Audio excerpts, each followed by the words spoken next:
Today we're going to check out some ultra budget Amazon knives. We're starting to see these being more prevalent. People are talking about them more because they've been getting better. By ultra budget, I basically mean knives that are under $30. And they've existed for a while, but the crazy thing is they're starting to use better and better materials. So like on these two, we got micarta and 14C28N, G10 14C28N, and one of them's like $22, the other one's $18. It's pretty wild. Now, these are from a brand called Flissa, and they make a lot of different tools and knives and things like that you'll see on Amazon. But just look at the details with this thing, because that's what's really noticeable. I mean, you got green thumb studs, a really cool pivot collar right there, a nice looking pivot, a filler tab for the pocket clip. You got a G10 backspacer. There's your clip on that side. You got liners on this thing. 14C28N. Action's pretty good with that flip tab. Detent feels nice on it. I mean, for this price, I don't think you can complain. It feels like they're using ball bearings of some kind. Is it drop shut? Sorta. There we go. Now, there's what it looks like right-handed. Yep, and I can open it that way too. Now, this one's called their FL2520. Like I said, 14C28N blade, kind of a reverse tanto, modified shape there. It's a flat grind that starts right about there and then comes down to get pretty thin behind the edge. It is a liner lock. Feels like it locks up well. Yeah. Now, the one thing with this one that I notice, with these thumb studs, it's not great for, I can't really do a reverse, well, sort of can do a reverse flick. Because of the way the handle is shaped with that curve right there, you really have to push out with the studs. So you're pushing out like that, if that makes sense. So with a reverse flick, it's kind of harder. You got to push your finger out. It's maybe 1 out of every 5 times I can do it. But you can thumb flick this, no problem. And the flipper here is great. No issues with the flipper tab. You got some jimping right up there. I like the angle of it. Feels good. Now, the other one I got is the FL2530. This one is a crossbar lock, a cleaver style blade there. I really like that blade. High flat grind, it feels like. Gets thin behind the edge as well. Really tight Omega springs. Nice grippy micarta on this one, a little bit of contouring as well. You got a lanyard hole right there, reversible clip on this one too. The nice pivot collars on this. Full liners, as you can see, both of these are pretty heavy. The liners aren't very skeletonized. It's definitely more of a work beater knife for sure, which is, how it's priced to be. Really strong Omega springs. So both of these have nice materials on the handles. This one's a G10 that's contoured as well. As far as ergonomics go, I like a little bit straighter of a knife. This one feels great. You can choke up a bit as well. You got jimping back here. Feels really good. I like this one quite a bit. On this one, it depends on what you're doing.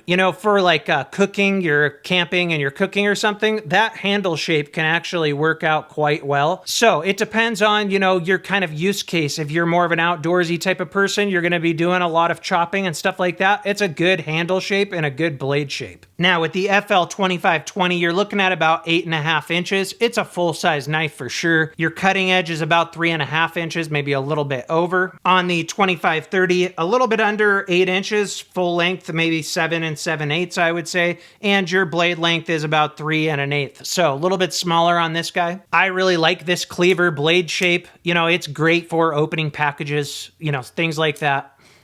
Cutting down cardboard. As far as size comparisons, there's a PM2 next to it. PM2 is definitely a little bit longer.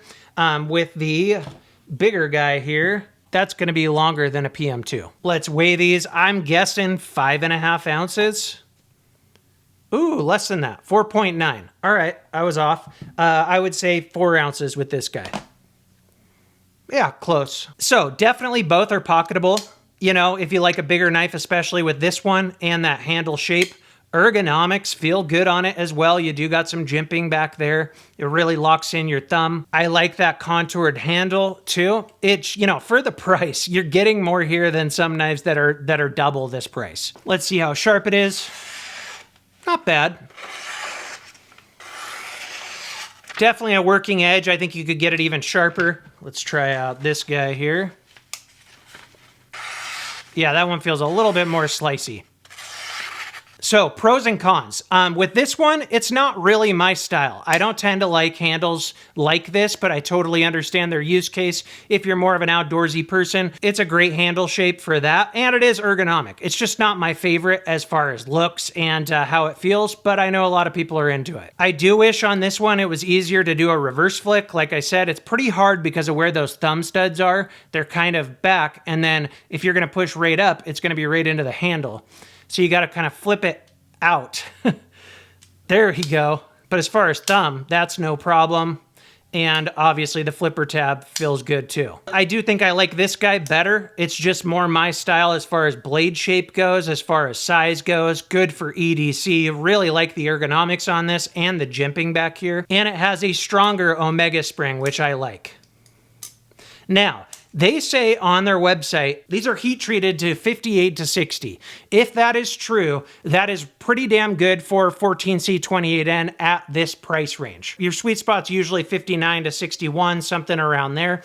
I did see one person do a heat treat, and I think it was an older model of their 14C28N, and that only came up to like 56. But now they're claiming 58 to 60. I would like to see some people test these newer models that they have. I know sometimes with these black coated blades, it does get it a little bit softer, but you know, for the price, 20 bucks, just a good, you know, beater knife, I don't think you can go wrong here. It's a good steel. 14C is kind of your working man's Magna Cut, very well rounded, very strong, very corrosion resistant, easy to sharpen.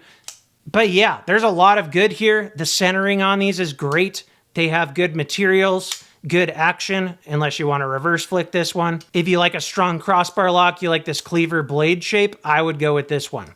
So I think that's it, guys. I will put links in the description for where you can pick these up. Flissa did send these out to me for review. Thank you very much. Like I said, $18 to $22. I don't think you can really beat it. If you do have some experience with these knives, with this brand, let me know in the comments what you think. That about wraps it up. Until next time, thanks for watching.